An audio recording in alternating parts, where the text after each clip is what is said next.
AZ900 is the doorway to enter the exciting world of Microsoft Azure Cloud. Hello and welcome back to the Tech Blackboard. In this part 8 of AZ900 series in 2023, we bring to you 20 latest questions on AZ900. These questions are aimed to provide you practice on real exam-like questions, and each question is backed by cloud concepts. And besides that, I will also share loads of Microsoft documentation to validate the answers, and they will also help you do some self-study. And during the video, I will share some exam tips and will also tell you how to get a free PDF file containing all the questions and the answers. And please do not miss to watch the previous parts of this series. 125 latest and important questions fully synced with Microsoft syllabus are already covered. A must watch. All the links are shared in the description box. So let's jump in and prepare for AZ900 exam.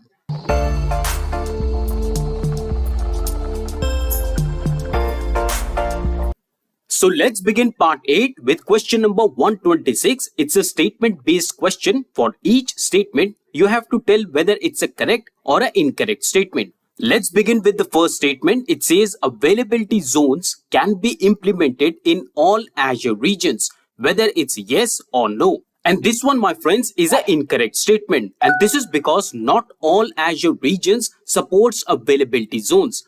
Always consult Microsoft documentation to know about the latest Azure regions that support availability zones. I have already taken similar questions in the previous parts. Let's move on to the second statement. It says only virtual machines that runs Windows Server can be created in availability zones. Yes or no? And this one again is an incorrect statement. And this is because one can run both Linux and Windows based virtual machines created in availability zones. Moving on with the third statement, it says availability zones are used to replicate data and applications to multiple regions. Yes or no? And once again, this one as well is an incorrect statement. And why so? Because availability zones are unique physical locations within a single Azure region. So they are used to replicate data and applications in the same region and not in multiple regions. Now let's move on to the question number 127. It says which performance option should you choose for low latency scenarios while creating Azure storage account? Your options are standard or premium. The correct answer for this question is option B, premium. So let's validate our answer directly on the Azure portal. I'm already logged in. This is my home page. So let's create a storage account and validate the answer. Here it is, storage account, and then you press create. And this page comes where you can create the storage account. And on this page, you have to scroll a little bit more and then you will reach to a section which says performance. And here you can clearly see that we have two options here.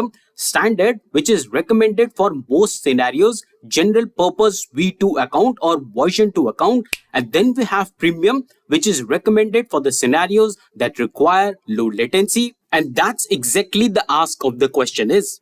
So that's why premium is the correct answer for this question. And now friends, to get a free PDF file of all the 40 questions that we covered in part 8 and the previous part 7, you have to tell me the correct answers for the question number 108, 112, 127, 133 and 137. But please remember, in order to be eligible for this free PDF file, you need to be a subscriber of the Tech Blackboard YouTube channel. So please subscribe to the channel and press that bell icon and send your answers on our email ID connectus@thetechblackboard.com. Also friends, questions and answers make you better prepare for certification exam, but the concepts make you a better professional. And we have entire playlist on Azure fundamentals where we have taken each Azure concept in detail. This playlist is completely synced with Microsoft syllabus on AZ900. New videos are added to this playlist very frequently. Do check out this playlist. The link is shared in the description box and also appearing in the I button on the top right corner. Now let's move on to the question number 128. It says you have an on-premises network that contains several servers. You plan to migrate all the servers to Azure. You need to recommend a solution to ensure that some of the servers are available even if a single Azure data center goes offline for an extended period. What should you include in your recommendations? Your options are fault tolerance, elasticity, scalability, or low latency. And the correct answer for this question is fault tolerance. So friends, fault tolerance is the ability of a system to continue to function in the event of failure of some of its components. Now let's move on to the question number 129. It says, when planning to migrate a public website to Azure, you must plan to pay monthly usage cost. And here you can see that pay monthly usage cost is underlined. What does that mean? Let's read the instruction. It says, review the underlined text, which is this one. If it makes the statement correct, then you have to select no change needed. Here you can see the very first option is no change needed. However, if the statement is incorrect, then you have to choose the answer that makes the statement correct. So basically, either you have to choose no change needed, or you have to choose either of these three options to make this statement correct. Now let's see what is the correct answer. The correct answer is option A, no change needed. And why this is so? Because Azure resources are pay as you go. So you are charged as per your usage. The billing cycle is monthly, and that's why it is mentioned here that pay monthly usage cost. Now let's move on to another question. Question number 130 says that your company developers intend to deploy a large number of custom virtual machines on a weekly basis. They will also be removing these virtual machines during the same week it was deployed. 60% of the virtual machines have Windows Server 2016 installed, while the other 40% has Ubuntu Linux installed. You are required to make sure that the administrative effort needed for this process is reduced by employing a suitable Azure service. The solution given is you recommend the usage of Microsoft Managed Desktop. Does this meet the goal?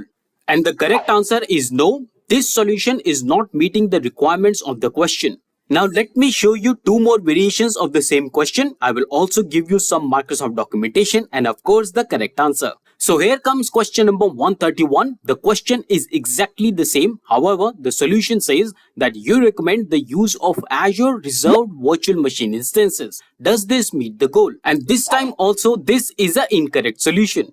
So what is the correct solution? Let's find out in the next question. So now we have question number 132, exactly the same question, but the solution says that you recommend the usage of Azure Dev Test Labs. Does this meet the goal? And this time, my friends, this is meeting the goal. And this is because Azure Dev Test Labs is a service that allows developers and testers to easily create and manage virtual machines in a centralized and controlled environment. And this service can be used to automatically deploy virtual machines based on custom images, and it also allows for easy scaling of the number of virtual machines as needed. Additionally, it also gives you control over the cost by creating policies that automatically shuts down or deallocate virtual machines when they are not needed. So this is the relevant Microsoft documentation on Azure Dev Test Labs. Here you can read that using Dev Test Lab, you can quickly provision development and test environments, and then you can also minimize the expenses with quotas and strategies, configure automated shutdown to reduce costs, generate Windows and Linux environments. Please focus, my friends. It says generate Windows and Linux environments. And the same you can match up with the question. Our question also says that 60% of the virtual machines are Windows, while the other 40% are Ubuntu Linux. So that's why Azure Dev Test Lab is the correct answer.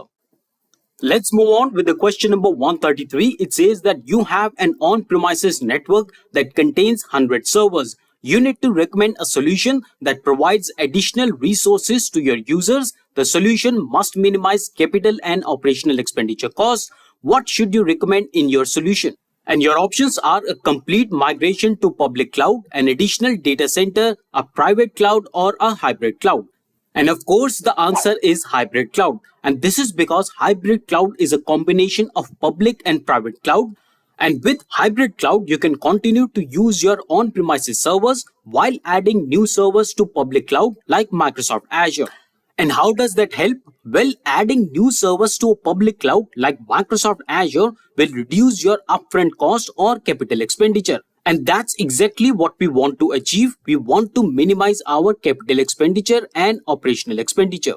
And just to understand, why should not we go for a complete migration to public cloud? Well, a complete migration of 100 servers to public cloud would involve a lot of operational cost or OPEX. And the question already says that we have to reduce our operational expenditure as well. And then moving on to the additional data center, well, of course, adding a new additional data center will involve a lot of capital expenditure. And of course, as per the question, we don't want to increase our capital expenditure. And then coming to the private cloud, well, a private cloud is hosted on the on-premises servers, and this would also add capital expenditure. And that's why hybrid cloud, which is a mix of public cloud and private cloud, will help us minimize the capital and operational expenditure cost. Now let's move on to the question number 134. It says that you are tasked with deploying Azure virtual machines for your company. You need to make sure the use of appropriate cloud deployment solution, and the solution given is that you should make use of software as a service or SaaS model. Does this meet the goal? And this solution, my friends, is an incorrect solution. That's why we have chosen no here.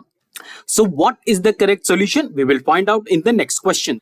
So here comes question number 135, exactly the same question, but this time the solution says that you should make use of platform as a service or PaaS model. But this time also, my friends, this is an incorrect solution. And now comes question number 136. Once again, the question is exactly the same, but this time the solution says that you should make use of infrastructure as a service or IaaS model. And this time, this is a correct solution.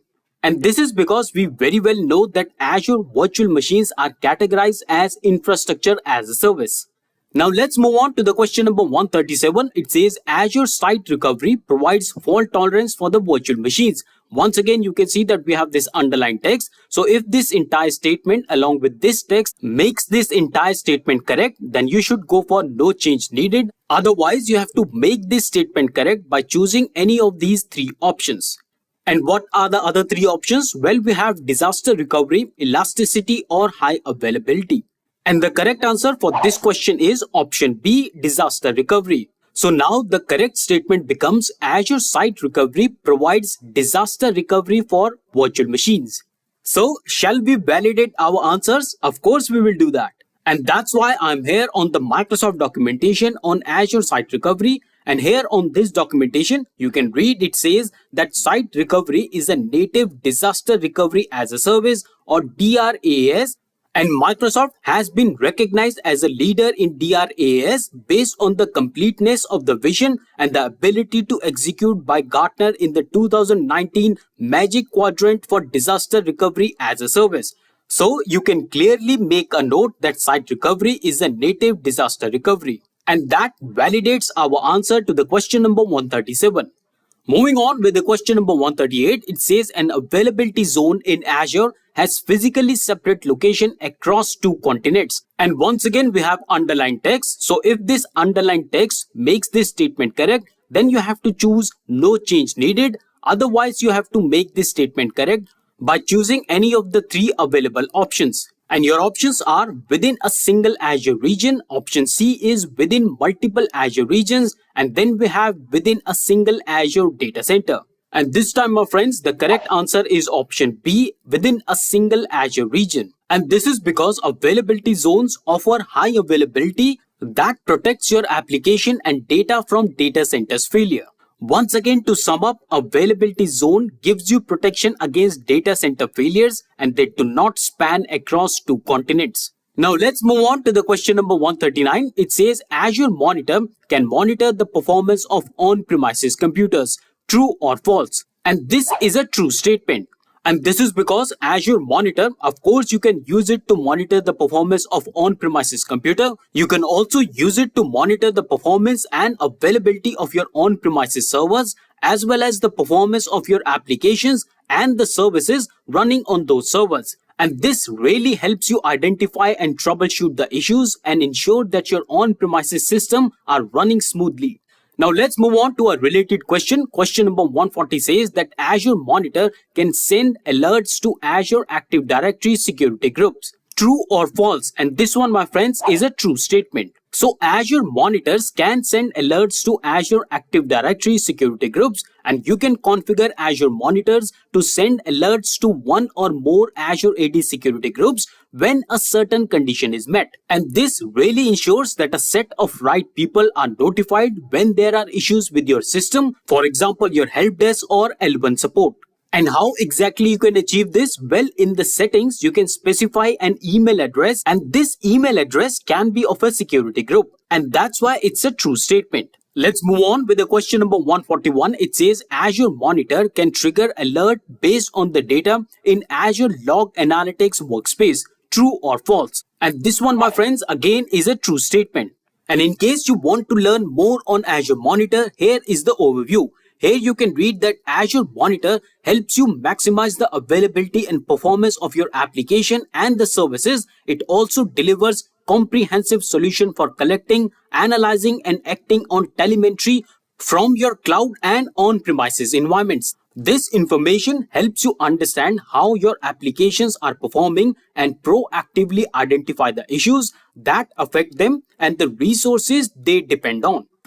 Similarly, I have got one more documentation. Here it is. It says, what are Azure Monitor alerts? And in this documentation, you can read all about the alerts, how to set them, what are the sources, and what are the targets.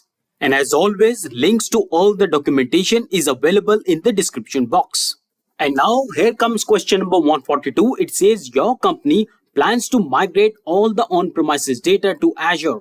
You need to identify whether Azure complies with company's regional requirements. What should you use? Your options are the Knowledge Center, the Azure Marketplace, My Apps Portal, or the Trust Center. And the correct answer to this question is Trust Center. And here comes the official Microsoft documentation on Trust Center. It also gives you all the information about the products and the services that runs on Trust Center. So here you can see that we are given with security, privacy and compliance. In the question, we were talking about compliance. And also if you scroll a little bit more, you can also understand how Trust Center helps you with Azure services, Azure DevOps services and Azure Cognitive Services. It helps you implement security, privacy, GDPR, data locations, compliance, and you can also learn a lot more in this documentation. And because of all that abilities, we have chosen Trust Center as the answer to this question. And now let's move on to the question number 143. It says Azure Policy helps organizations to, your options are create security policies, enforce organizational standards, and to access compliance at scale. And the third option is create firewall rules. And of course, the correct answer is option B, enforce organizational standards and to access compliance at scale.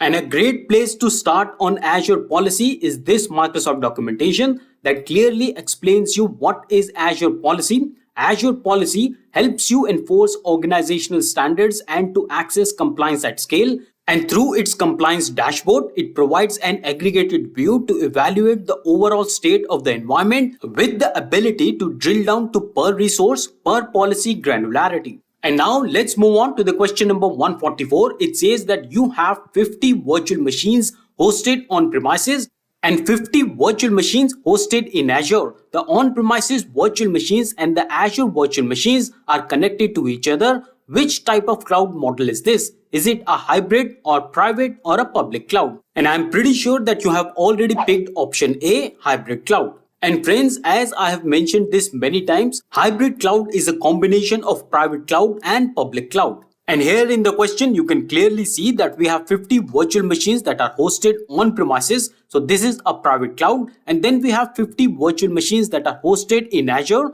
which is a public cloud. So this means we have combination of private cloud and public cloud. And that's why hybrid cloud is the only correct option.